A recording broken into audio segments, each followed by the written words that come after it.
welcome to A Space to Speak Your Mind. A radio programme and a podcast made by people with lived experience as part of a wellbeing group run by Cornwall Mind. We do occasionally cover subjects that some listeners may find distressing. For more information, help and support, please visit cornwallmind.org. A Space to Speak Your Mind with Cornwall Mind. I'm Lili. On this month's programme, we'll be finding out what happened at the recent Barkrun event run by Cornwall Mind. A Space to Speak Your Mind contributor, Nathan will be talking to Louise Morpeth, CEO of Brain in Hand, about how workplaces should be embracing neurodiversity. Victoria will be chatting to Samuel about his time presenting this show and being part of the Cornwall Mind Radio Wellbeing group. And I will be telling you about my experience of Learn Your Way with Caroline from the Cornwall Rural Community Charity. First, let's find out what happened at this year's Barkrun with Richard. A Space to Speak Your Mind with Cornwall Mind. Hi, it's Richard and I'm down at Trilliset Gardens for Barkrun 2025 and I'm joined once again by Lucy from Cornwall Mind to remind us what Barkrun is all about. So Barkrun is an active fundraising challenge, embracing all things active and being in nature and spending time with our faithful furry friends. So it's an opportunity to come along and do a unique 5k walk or run in partnership with the National Trust. Fantastic, and the runners are almost underway, so let's go up to the start line and we'll see how everyone gets on. And we have the dogs and everyone ready to run, so let's do the countdown and let's get underway. Right, if we can have everybody ready then, please. It's a gorgeous morning. Hope you really enjoy the run. Everybody ready? Yeah. Okay, 3, 2, 1, go. Barkrun is well underway and we just have our first runner coming up right now who has completed the 5k course. What's your name? My name's Daniel Padfield. Daniel, well done on being the first person to complete Barkrun. Okay, thank you, and thank you for organising. Yeah, was it good for you? Yeah, really nice. Lovely to run through the gardens. Raising money for Cornwall Mind as well. Yeah, really important to look after your mental health. And now our second runner is about to finish. This is our first dog with runner. What's your name? Sam. And who's your dog? Lola. Lola, how was that for you? Hilly. Yeah. Good. So, yeah, well done on completing Barkrun. Thank you. How was it for you? Was that good? It was lovely. I think we both like to run separately. Yeah. But it was a lovely course, and lovely day. Who's this? Oreo. And you are? Anna. Lovely, raised some money for Cornwall Mind. So you're the second dog and runner to come through the finishing line. How was that for you? Yeah, tough. Really nice route. The zigzag hill in the middle was a bit brutal. But yeah, gorgeous course. And do you normally run the two of you together? First time I've run with her, actually. And what's her name? Bird. Yeah, she was not as helpful up the hills as I thought she'd be, to be honest. A bit distracted all over the place, but yeah, good fun, done. Great morning. And raising money for Cornwall Mind as well. Yeah, so we were with Vets, we're sponsoring the event as well, so amazing course. Brilliant, well done. Thanks. How was that for you? Oh, it's absolutely amazing. I've been down here for walks and it's beautiful, but to run it was fantastic. Yeah. He loved it. Yeah, who's this? This is Albie. Oh, fantastic, and you're one of the first runners to come through as well. We do a lot of cane crossing, so it's really good. Yeah. A lot with the cane cross Cornwall groups and stuff, so fantastic. Yeah, it was a lot of fun. It was more uphill than I was expecting. Was it? Yeah. Fantastic views when I could look up from the road. No, spectacular. Yeah. Absolutely lovely. I've done the park run and this was an even better course, I thought. Oh, it's all a good cause. But my partner here is a vet at Eden, so one of the sponsors for today. Yeah, it's lovely. It's lovely to see people getting out, being fit, active with their pets. And there's some more runners coming through now. Hey, who's this? This is Jake. I just try and keep up with him most of the time. Amazing. It's great to see so many people turn up for mine today. It's really awesome. Even the guys that are, choosing to walk or, stroll. A great charity. Awesome to see such local support as well for it. So, well done. Well done. And thank you to all the volunteers as well. They did an awesome job. Who have we got here? This is Mishka. She's a Alaskan Malamute. She just enjoyed the run. And this is Neo. He's a Siberian Husky.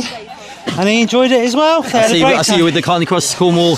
Canicross Cornwall, yeah. And you must run with these guys all the time then? I don't as often as I'd like to because I'm too busy doing other things, training for London Marathon at the moment, for example. But they had a fantastic time. And Canicross Cornwall are absolutely awesome bunch of human beings, and they do some really good running with the dogs and stuff. And was it Wednesday nights? Yeah, Cardinham and Blanhydrock.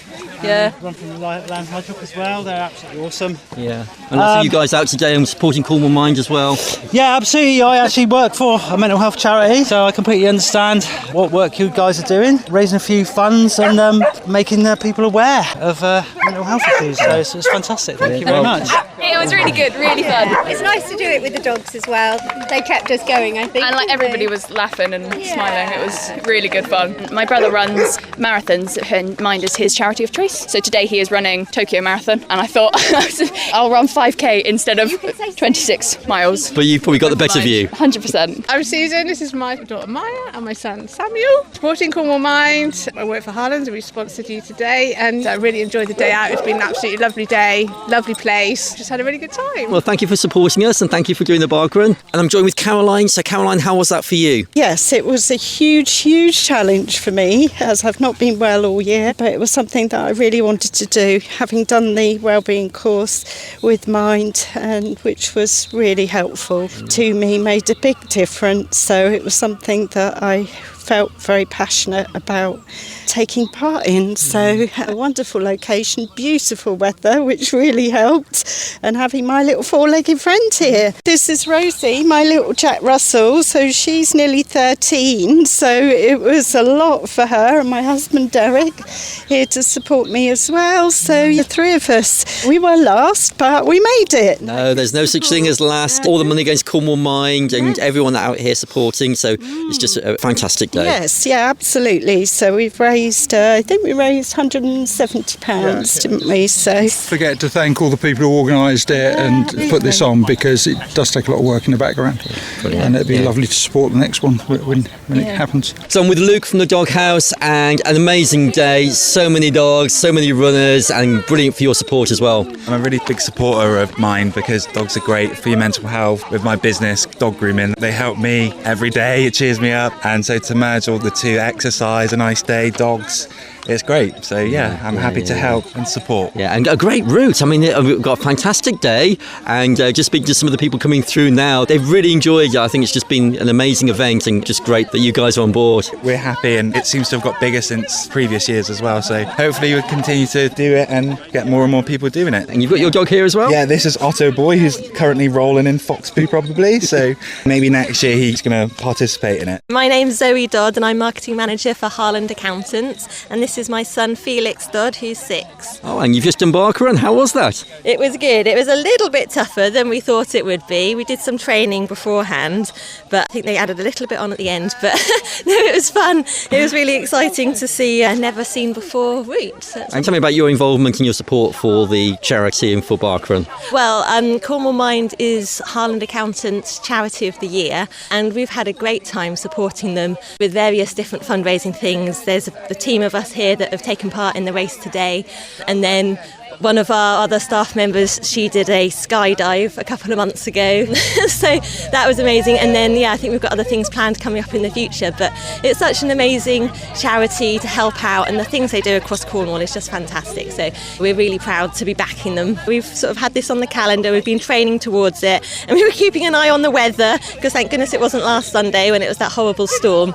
But yeah, it's all come together, and it's just a lovely group of people, lovely to see everybody's dogs and just have a lovely Sunday morning out. Well, thanks for both of you doing Barkrun today, and thanks for your continued support for Cornwall Mind. Oh, you're very welcome, thank you. I'm with Charlie, who's with the RSPCA here in Cornwall, and doing a group together as well. So fantastic that we're having this event. Just tell me about how Barkrun has been for you and the involvement that you have. So it's been really, really wonderful actually. I've never done anything like this before. Jumped at the chance to get involved. Obviously it's a fantastic charity and it gives me a chance to meet lots of people, see lots of dogs obviously, which is the best bit. And I do have my own photography business as well, which is called Sunny Days Cornwall, Sunny with an O, photography. So it's just combining everything, and I think it's brilliant when these organisations and small businesses kind of all come together and support each other for a great cause.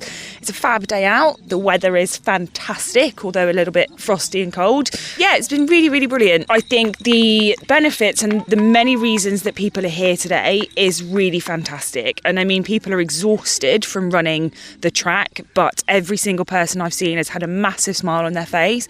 Everybody looks like they're really enjoying themselves. And again, it's because it's such a wonderful cause. Not only is it a great day out for the family, but you're supporting such a fantastic thing. Everybody just looks so happy to be here. It's great. Well, thank you for being here and thank you for supporting Cornwall Mind. Thank you ever so much. So, fantastic day. It has been Barkrun 2025. I'm back with Lucy from Cornwall Mind, and just an amazing day. The weather's been great and everyone's been out enjoying themselves. Gosh, haven't we been lucky with the weather this morning, Richard? I mean, my biggest shout out has to be to my Rotary team of marshals. They've planned this route meticulously throughout the last few weeks and months, and they were here at 8 o'clock this morning getting all their briefings and getting out into position just to keep everybody safe on the course. Also, huge thanks to Neil and his ranger team here who have prepped the course, making sure that it's unique and a one-off for everybody. We really are lucky to have been allowed to run and walk in places and spaces that are privately owned by the Trust and aren't normally available. So a huge thank you to the National Trust and the Ranger team for preparing the route. And this has been organised by the Rotary Club of Truro Boscawen, and great to have their support. Wow, what a team of marshals that we've had, with particular thanks to Steve and Frank, who've been walking the course with me for the last few weeks just to make sure that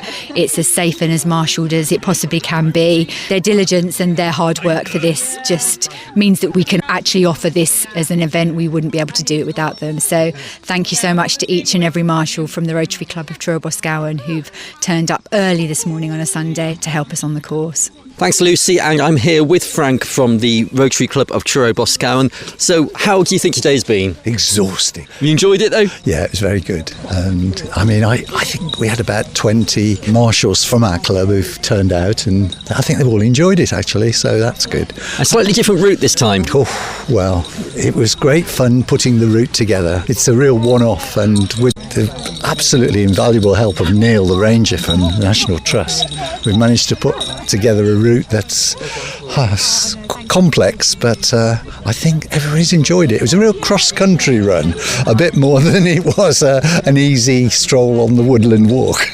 Oh, I think it's been so much better than the first one we did. Was it 2 years ago, I think?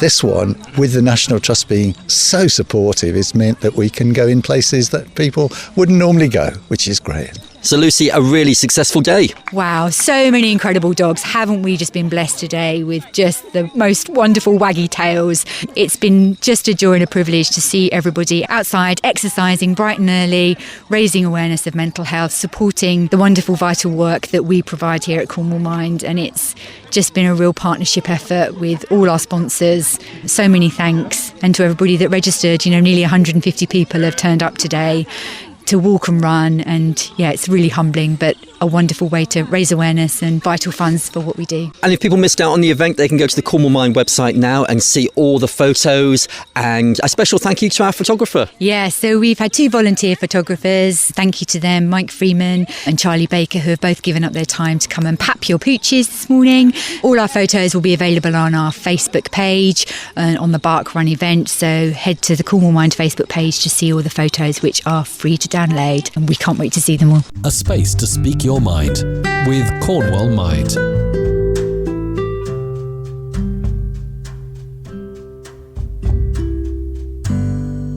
We hear so much about neurodivergence at the moment, and although neurodiversity isn't a mental health condition, it can affect our mental health, and those with poor mental health may also be neurodivergent. So let's hear from a Space to Speak Your Mind's contributor, Nathan, talking to Louise Morpeth, CEO of Brain in Hand, about the latest research on whether workplaces are embracing neurodiversity. So Louise, were you surprised by these research findings? It was a mixed picture, to be honest. We wanted to understand what was going on in the workplace. There's been so many changes since the pandemic. We had a hunch that neurodivergent people weren't having a brilliant experience, but we wanted to actually check that out with a proper survey. So we found that 1 in 3 people said they felt supported and 1 in 3 people felt they were valued, which is positive. But the flip side of that is that 2/3 of people are not experiencing that. So there is something about the loss of potential that we might be seeing in the workplace with people reporting that experience. And particularly when you bear in mind that if people are having that experience, they're feeling overwhelmed, socially anxious. And one of the figures that's really stuck with me is that only 1 in 4 people feel they can ask for help.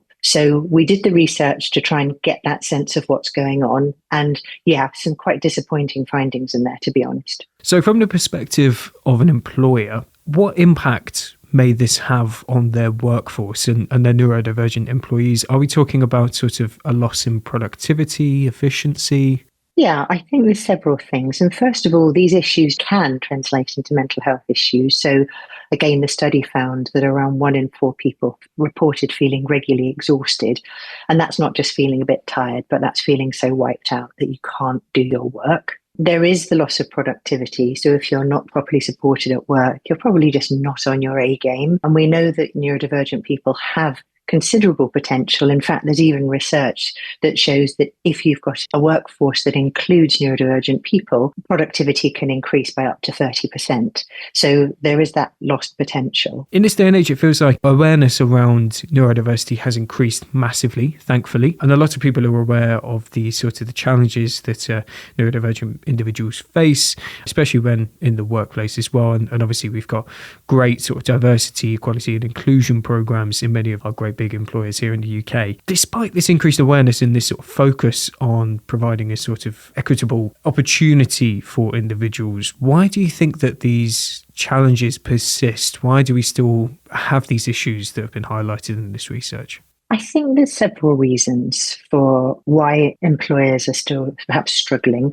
And the first thing is that employers probably feel it's going to cost them a lot of money and they're going to have to make major changes. And the second thing is they might not really, although, like you say, there's a lot of talk about neurodiversity in the press, but they might not realise what that actually is and what it means, that it includes autism, ADHD, dyslexia, OCD. Those can all feel quite overwhelming if people are sort of firing words at them without really understanding what might need to be done. I think that's why they might not realise that it's very simple things and things that don't necessarily cost a lot of money that can make quite a significant difference. So I think it's helping employers to get past, oh my goodness, there's all this neurodiversity around, through to, okay, what does this mean for my employees? What sort of conversation can I have with them to understand what their needs are? What things can I reasonably do? If you're a small employer, there's going to be certain things that are off limits for you. You won't be able to afford to do them. But I would absolutely bet that every employer can do something to make their workplaces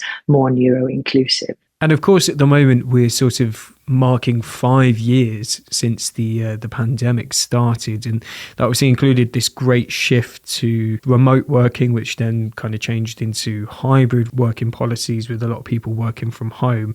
And I've seen stories recently about how that may have actually benefited many neurodivergent individuals, that sort of ability to work remotely as opposed to be in the office 5 days a week. But of course, 5 years passed and companies are asking for people to come into the office full time. What kind of impact may that have on a neurodivergent individual? Yeah, I think it's very mixed. So I know particularly for autistic people, the pandemic and working from home was a great opportunity because the energy that was required in commuting, in dealing with lots of social interactions, in dealing with the unpredictability of the workplace, the environment, but to be able to work from home and particularly kind of Zoom or Teams, which is very flexible as a way of working, was massively positive. So I think particularly for autistic people, this shift to an expectation to come back into the workplace, to be there 5 days a week is going to be pretty tough. But I wouldn't want to assume that all neurodivergent people have the same kind of requirements. I think if you have ADHD, your needs can be met in the workplace, but they will be different. So that's then when it comes to managers and employers, again, asking that question, what might you need to be able to flourish and to be your best at work? But I think that change with the requirement to come back to the work, along with AI, along with the things that are going on in the States, create a very unsettling workplace for people.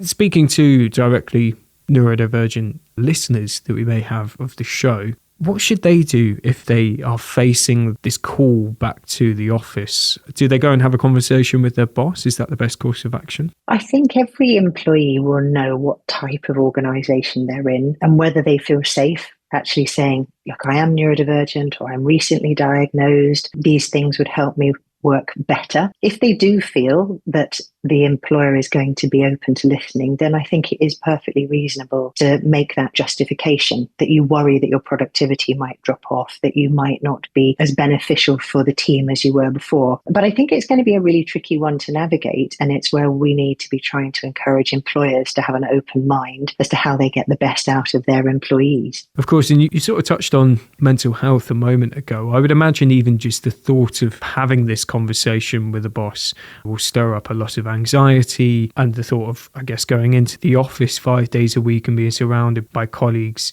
people you know, people perhaps you don't know, may cause a lot of social anxiety as well. Do you think that a lot of sort of mental health impacting neurodivergent individuals is based around those sort of two key points? What issues may be causing mental health challenges for neurodivergent individuals at work? Sure. Well, I think the first thing to say is that if someone is neurodivergent, say is autistic or has ADHD, there is a higher kind of comorbidity. That means that the two things happen together of other mental health difficulties like anxiety and depression. For some people, that is an experience that they already have. And then that could be exacerbated or worsened by the things that you've just highlighted there about being forced back into the workplace, especially if there isn't an acceptance that, okay, I'm coming back into work, but are there things that you are willing to do, small things? And I think we hear about it quite a lot in the news. If you're sensitive to sound, perhaps permission to have headphones.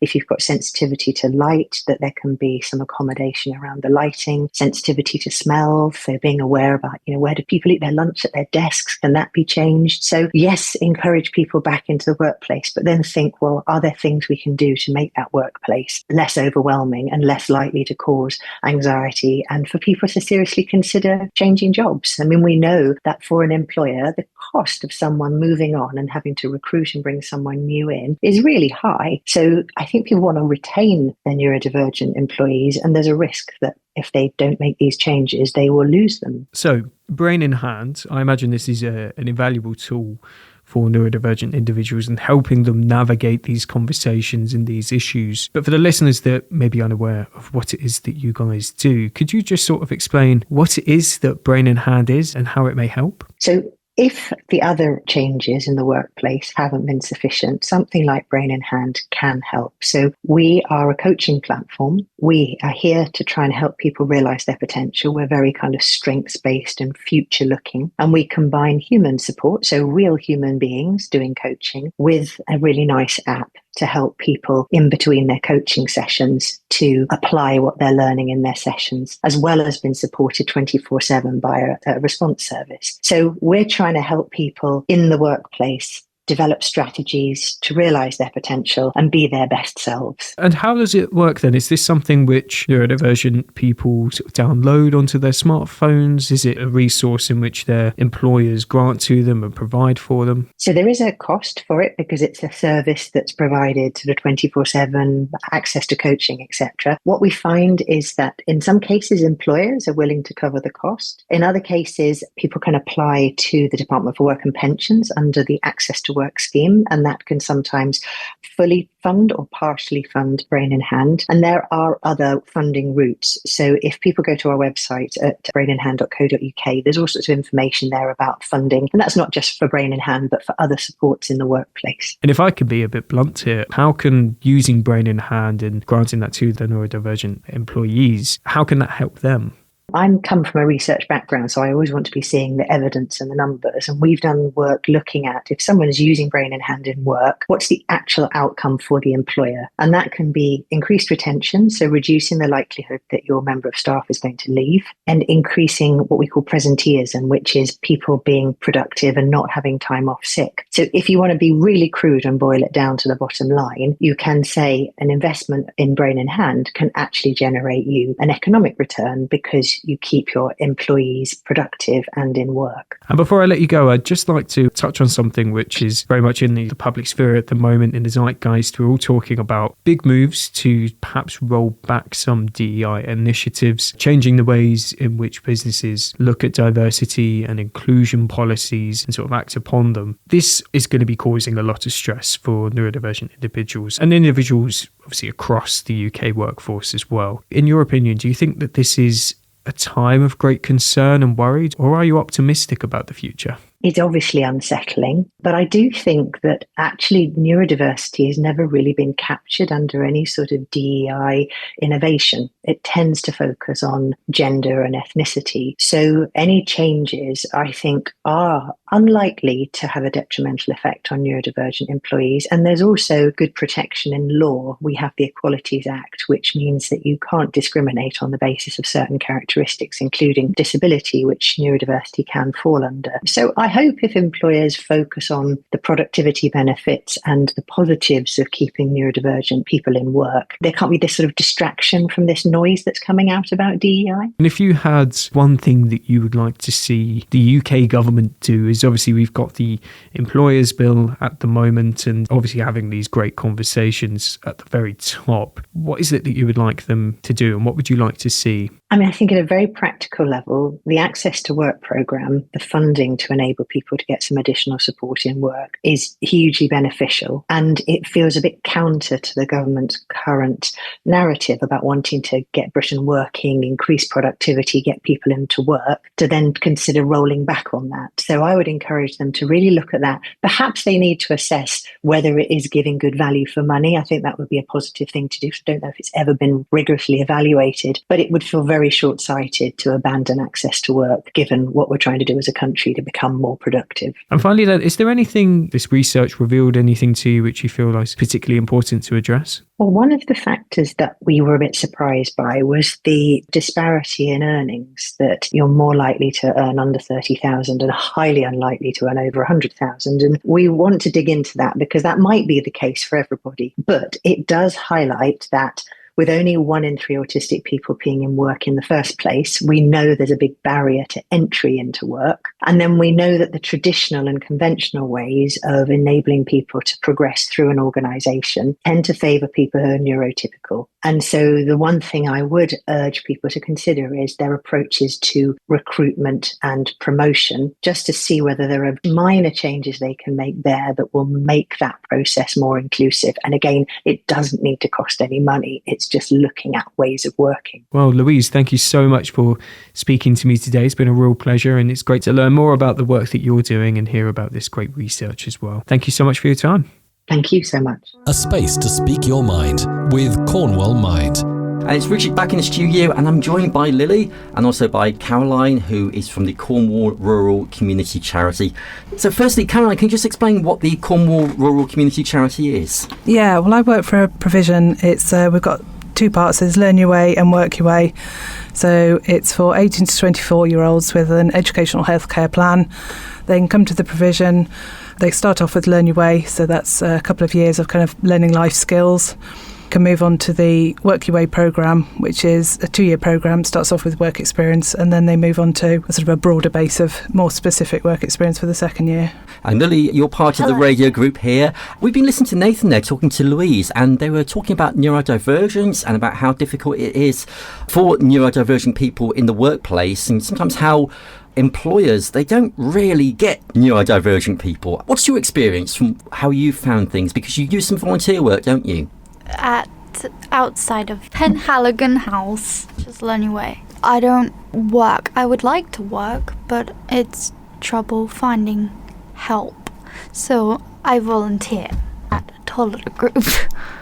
Do you find it quite challenging in the sense that it can be quite difficult for neurotypical people in work, but for neurodivergent people, it can be quite, I mean, for me, I find challenging, yeah. It can be exhausting sometimes. Tell me about the work you do and how you find that with your volunteer work. Well, I like it, but at the same time, it's overwhelming because there are tiny children climbing on you, drawing on your head, spinning you around on chairs, and at the same time, it's really nice because there are probably 6 of them out of 13, 14 baby stroke toddler people coming.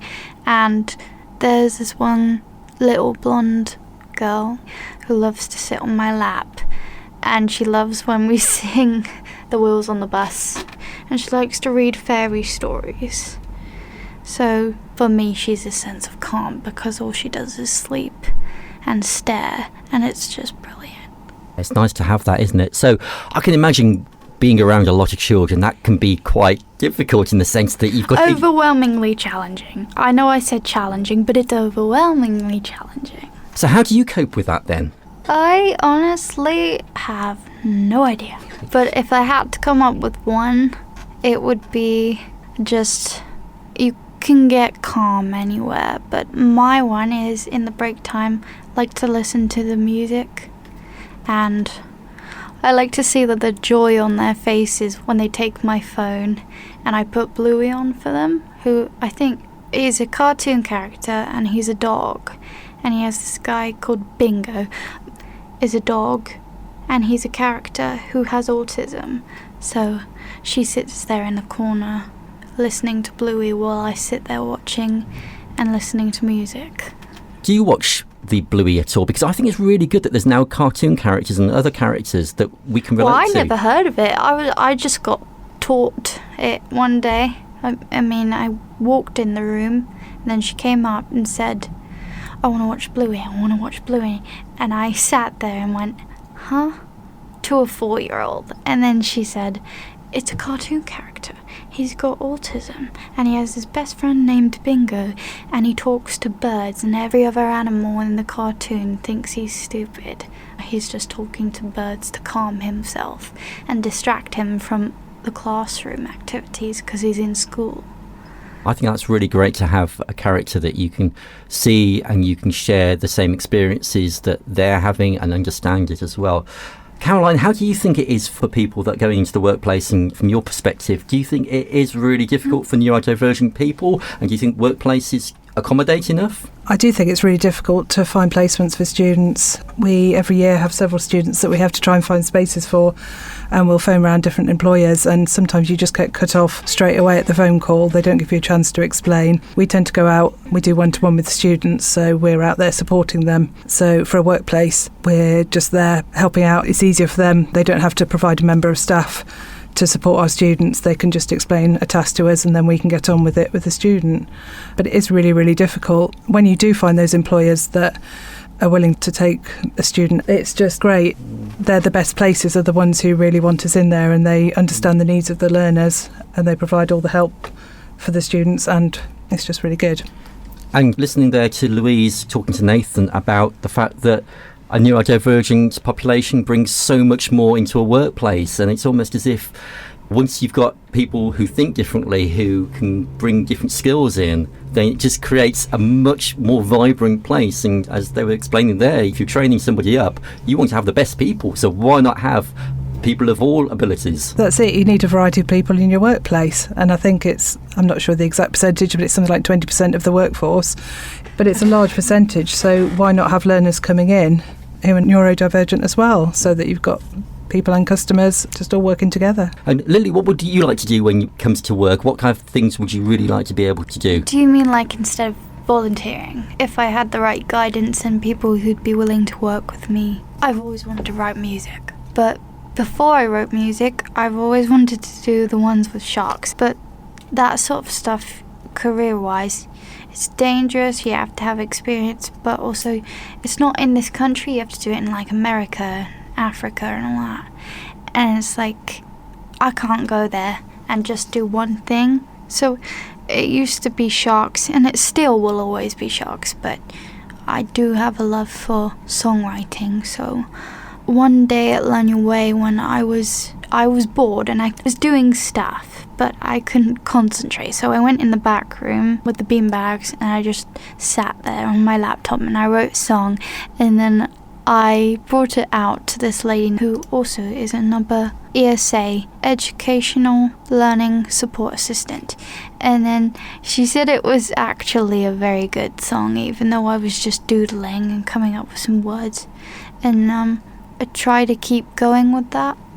And I would love, even if it's not a big thing, I'd love to write songs for like bands and people, or just put it into a story if it helps. Do you think, listen to what was saying there about having things that can make life easier? I know for me, we're in the studio at the moment, they're very bright lights, sometimes noises can be... They're extremely bright. ...quite distracting. Noises can be quite distracting as well, and we can hear a little bit of noise going from outside. There's some work going on outside the building at the moment.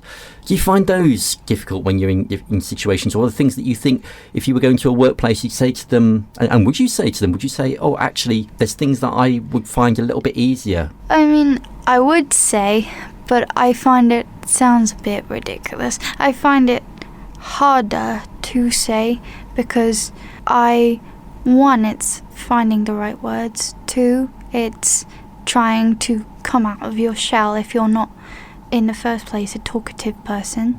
And I've been told that I don't stop talking sometimes, and sometimes I shy away because I don't purely know what to say there and then.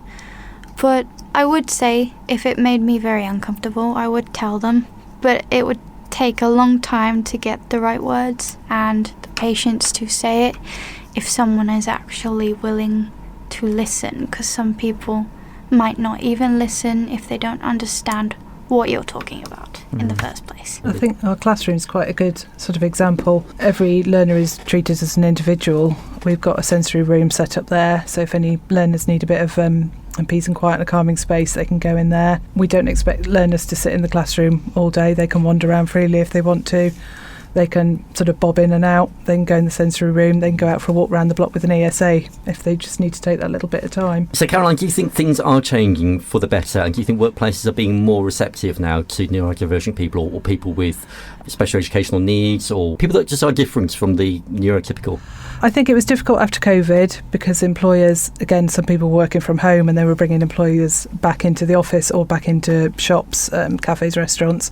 And so employers didn't want to bring volunteers in because they felt they had people at home who could have been coming in and doing that work, so they didn't want to put volunteers in instead of paid employees who were at home. I think now it is getting a little bit easier. Things are opening up more. There are more opportunities out there. It's still difficult. Like I say, if you find the right employer, they are really understanding and it's just really great. It's nice to see the learners go in there and thrive.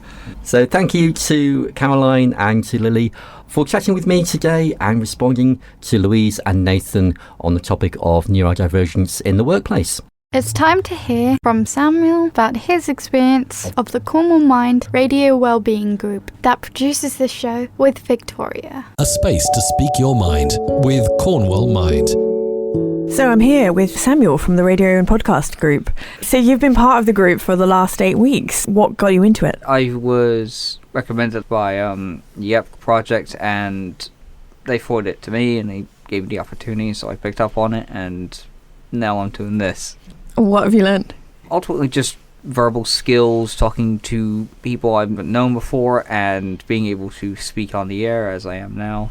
So you shared with us that you were diagnosed with autism from a very young age, like before you were even aware of that, and also shared with us your experience of being diagnosed at such a young age and not having known anything different. How do you feel autism has impacted your life? Early years, aside from like usual stuff that I think parents can notice with a kid with autism, at younger ages I never saw it as any different than anyone else. I just thought, oh, this is a thing that I go to appointments for, but I don't understand what it is, and I didn't really care. I was just going to keep doing what I did at 8 years old. As soon as I started getting older, I kind of noticed different things, but that was only because of my impression that I had remembered, oh, you have this? That does actually make me different. And as I was developing anxiety, that started playing a part of it, and the notion that I wasn't the same as everyone else. And because of that, I wouldn't fit in, and became a desperation to fit in, which just ended a never-ending cycle, and developing very severe anxiety and,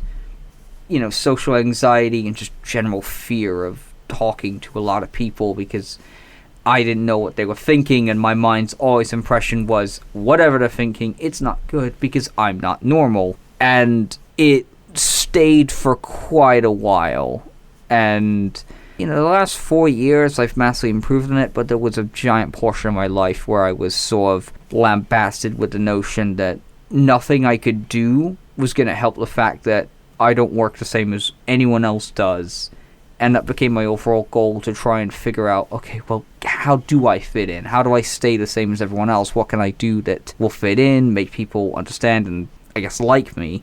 And it just became an overall obsession that ultimately didn't go anywhere, because you can't, as an individual, unlock a secret code that makes people like you. There's nothing like that can exist. And I was doing all this to think, okay, well, if I do this, if I act like this, this will work. And it immediately fell apart.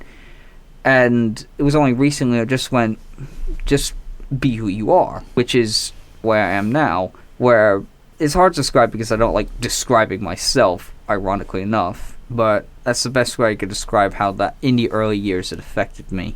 So is anxiety the key kind of issue within the mental health arena that you've experienced, or have there been other aspects? In my area, because I think an important distinction of what happens to me is autism itself is not a singular thing that everyone gets. They all get a different point of it. That's the point of neurodivergence, is it just changes the way that you are wired, is the often way I think people describe it to me.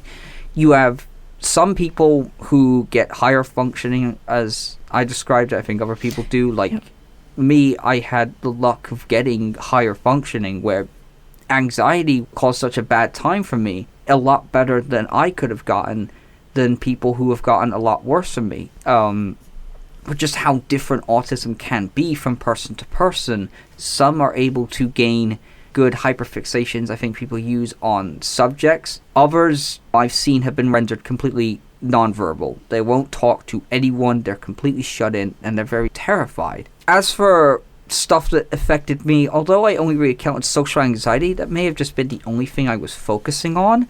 To me, that was all the same of just, I'm afraid of people, and I can't fit in with anyone, and that's tearing me apart and adding to social anxiety. And it sounds like now you've found a group of people who you do get along with, and you've been working on some projects, I understand. Yeah, I found plenty of people who I've been able to work on, new stuff with, because I found content creation and writing is such an important way for me to cope with what was happening. And I did this even before it started hitting me bad. I liked writing stories that eventually started evolving over time, especially as I moved on and the anxiety started to hit. It became the coping mechanism. Go into that world and ignore the one you're actually in. And then it evolved into using that world in finding a pathway, creating characters who can allow me to figure out how I view things, how I can navigate the world around me. On the last year of secondary school, I moved over to ACE in Cambourne,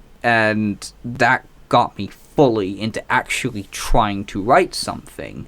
I think it was a short story about aliens and something about that. And that just sort of found something that I liked doing truly, and I thought I was good at, which when I entered ACE, I couldn't answer a very basic question of what you were good at.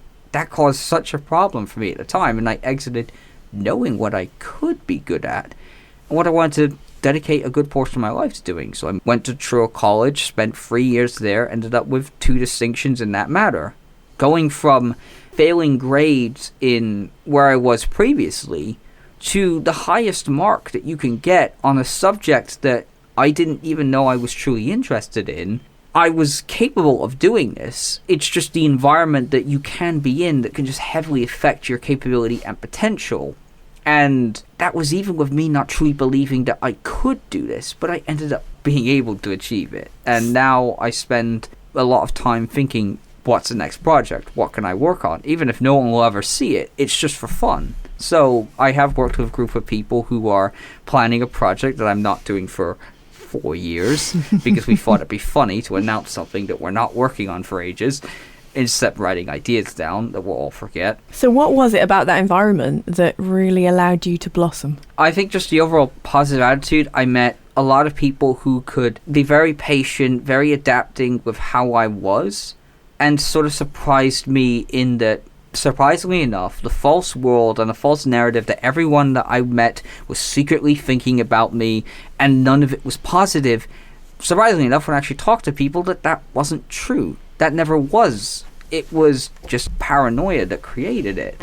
So I worked on stuff with people at the college, and I finally ended up with groups of friends that I could talk to who helped me in what they were doing, took time out of their own projects to help, and I valued, and that stuck with me. And it just created a positive environment, because at the end of the day, I knew I wanted to create this. I wanted to show, ultimately, that I could do something good, and that I could show it to people who knew me, who knew what I was going to do, and not feeling like you are constantly being judged, even though that was something that never truly existed in the first place. Just the amount of help that I received from them. So it changed your life, having support? Not even like support, I could say, was just being able to really experience how people actually worked in, by taking myself out of the comfort zone that I spent a lot of years thinking I can't interact with people because I know what they're going to do. I know they're going to judge me, they're going to say something about me, and then they're going to laugh at it, which happens sometimes, but sometimes is not all the time. It's not every person. And when I took myself out of that comfort zone, I just said, here's what I made. And to the first time when I did my first final project, to enter a room full of people clapping and cheering about what I did, it was such a moment that stuck with me for ages. And then for that to happen 2 more times over the years, just to entertain people, brought so much realization and purpose into what I was doing, because what I wanted to do at that point was to keep that feeling, to entertain people, to make as many people laugh, even if it's a group of 5 people. If that's what I can make laugh, that's all I'm happy with doing. I loved your message earlier, be yourself. I think everybody goes through questioning who they are and how they fit in, and do people like me? Have you got any other kind of thoughts or comments around that to leave people with? I think it's just down to a point of everyone in their own cases shouldn't have to debase themselves by trying to pretend they're something that they're not. If they're comfortable with that, if that's who they want to be, and that's someone that they're waking up and thinking, oh, I have to do this tomorrow, go ahead with that, because you're comfortable with doing it, you want to do it, and that's who you can be. But forcing yourself into a situation where you're spending every day afraid of doing something because you are afraid of reaction is different than putting yourself in a situation where you are acting different in hopes that people who have already made up their minds about you, a person that I used to know who I thought was always going to dislike me, ended up being someone that I ultimately really respected, and is now the second-hand man for everything that I work on, at least for the project aforementioned, in 4 years. And that was just from a small change in attitude, and also the fact that I grew up a bit. But it's very complex, because ultimately a lot of issues in life are. Saying be true to yourself is a very broad definition, because it depends on whose that self is. You know, that's just how it works. So don't try and be perfect, but just be yourself and improve on that if you feel that you want to do that for yourself, not for other people. Don't be something for others. So it's been great working with you at the radio group. And what do you think you're going to take away from this whole experience? I mean, going into something like radio, which although it's different than film in many ways, especially in just the presentation style, because in film, you do something with scripts, you do with all that.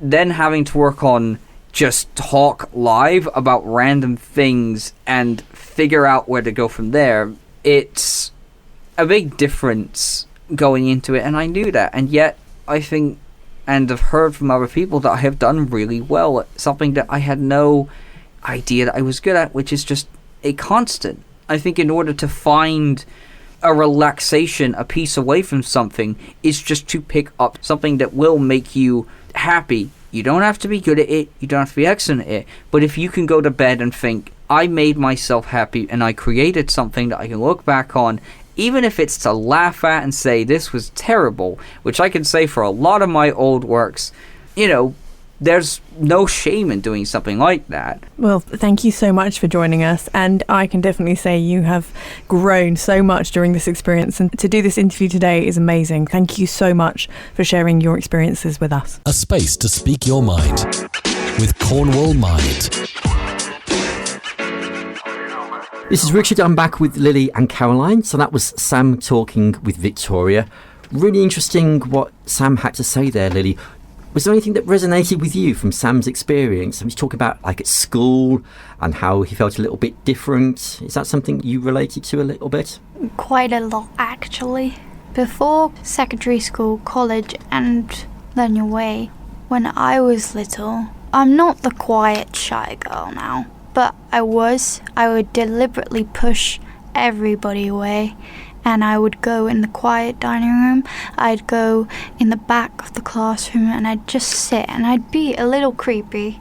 I would just sit at the back and observe, because not only was it comfortable, but you don't have to speak to people to get them to understand you or to understand them. You can actually sit there and take in loads of information just by looking. You don't have to speak. So I found that quite easy. So I had a lot of time in there where I didn't want anyone near me. Not even a pencil or a ruler or the dog. They had a guide dog there. I didn't want a dog near me. I didn't want anyone near me.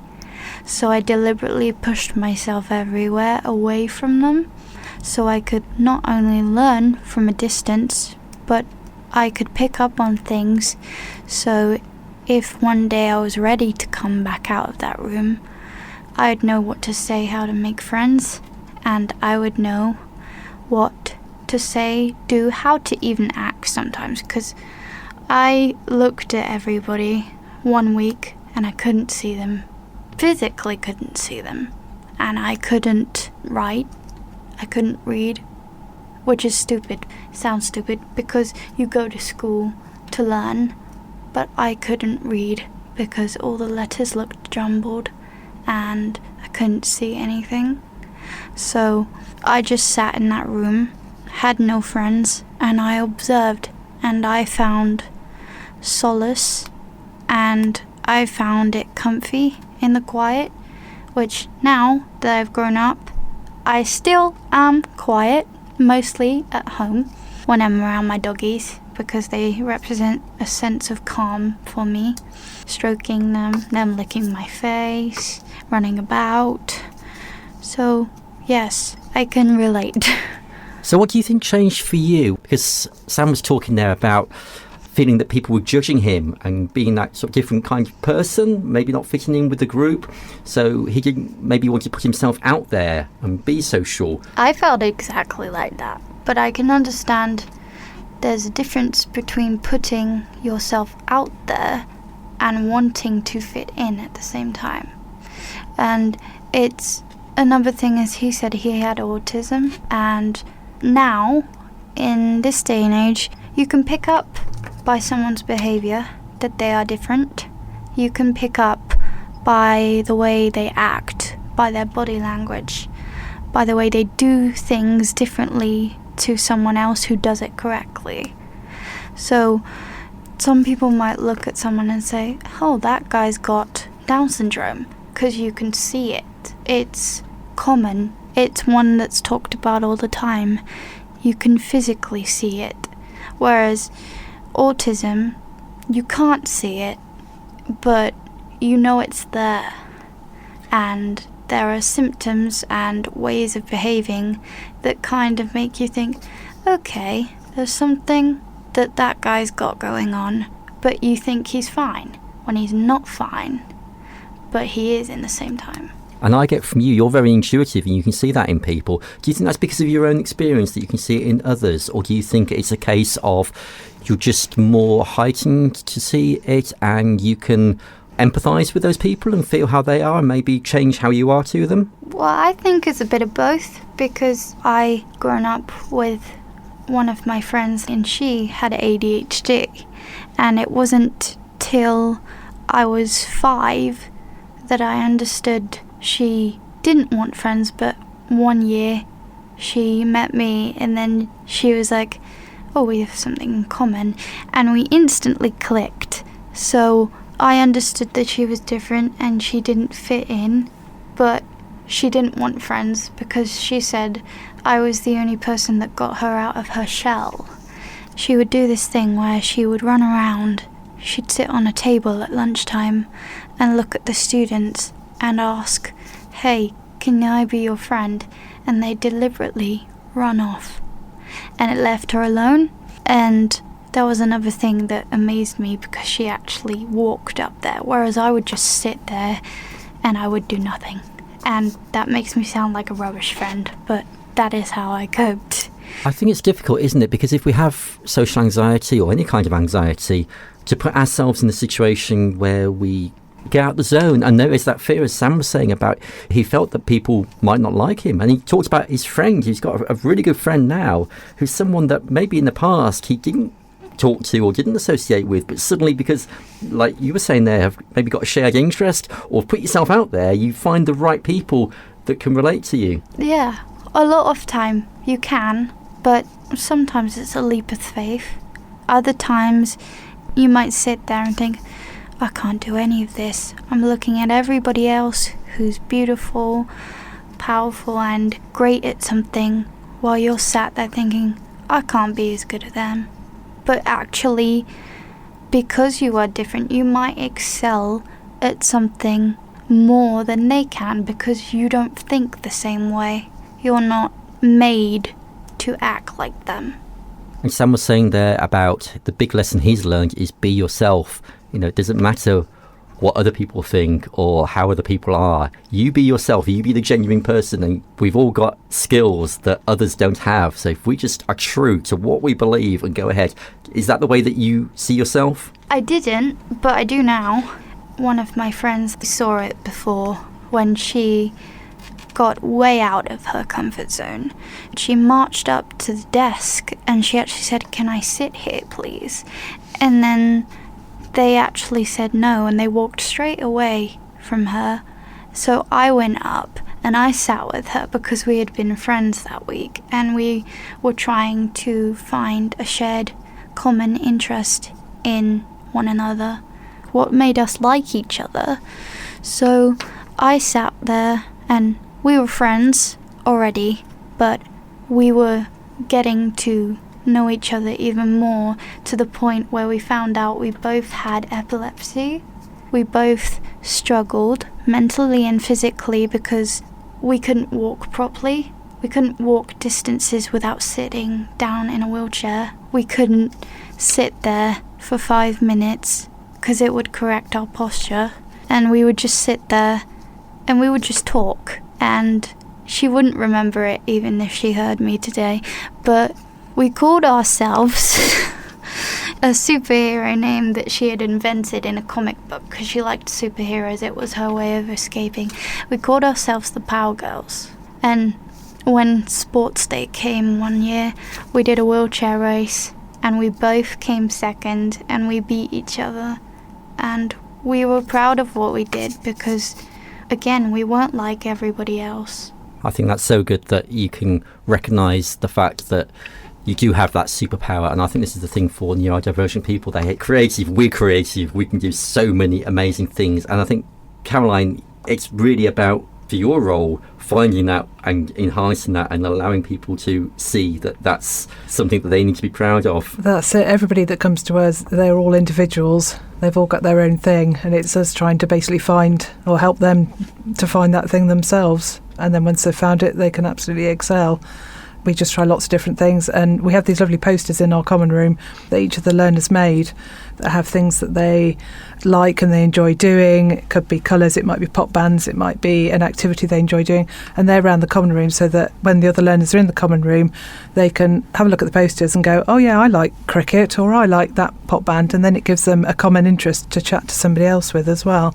So then they can find sort of friends, and that social side comes out of them as well. It just makes them feel more comfortable when they're all in a nice comfortable space together. Was there anything else that Sam said there that you thought was interesting, Lily? I found it interesting, as I said before, that he said, I'm not sure what the key word was, but he said he wasn't like everybody else. And again, that is true. And I might be repeating myself when I say everybody in the entire world isn't like everybody else. You have your own individual, unique side, which some people might not even take the time to understand because they don't understand yourself better than you do. And my parents are probably going to be mad when I say my parents love me. I hate love, but they love me. And even though they're your parents, they think they know you better than anyone. But actually, they don't know you more than you think they know. You know yourself better than anyone because you are your own person. And they may have raised you, they may have brought you into the world, but that's not to say that they don't know you better than you do. But my parents take a lot of time and care, and I'm gonna be very truthful about this and say that I don't always respect them.